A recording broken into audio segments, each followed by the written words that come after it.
This is a good question. Look, listen carefully. Why does God feel closer to everybody else but me, right?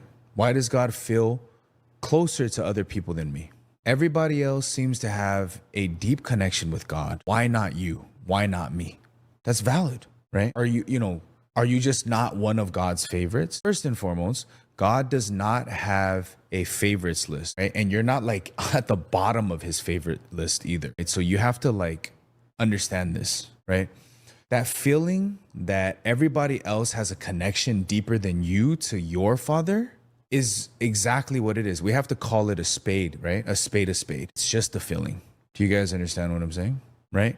So feelings are feelings. Feelings aren't facts, and feelings are unstable.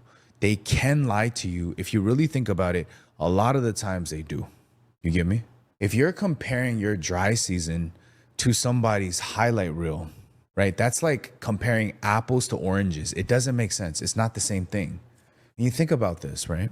Right. The thing about feelings is that they take your insides and they compare with other people's outsides.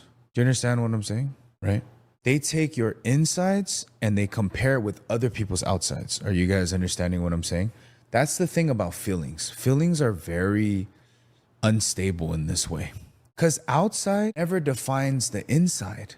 Somebody could be super happy outside and dying inside, right? We know this. We've lived that.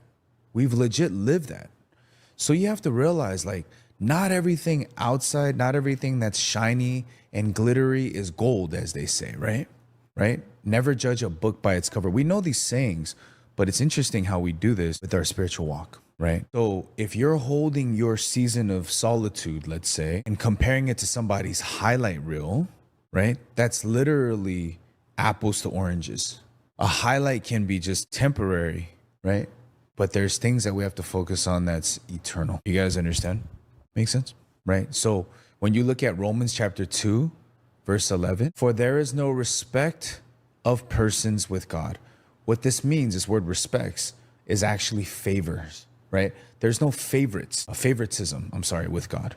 Understand? You guys got that? So real blessing is inward, and then from the inside bleeds outward. Make sense?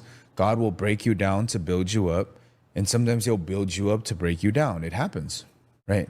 If you feel disqualified and you feel like you're not close to God, if you look at Psalm 34, verse 18, it says, I am nigh close to those who are broken. So if you feel broken, you're actually closer to God than people who are getting blessed. You understand what I'm saying? Right? So where do you guys actually find God? Where did you guys meet him? When you were broken.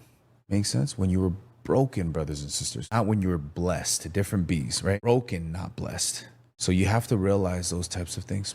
Amen.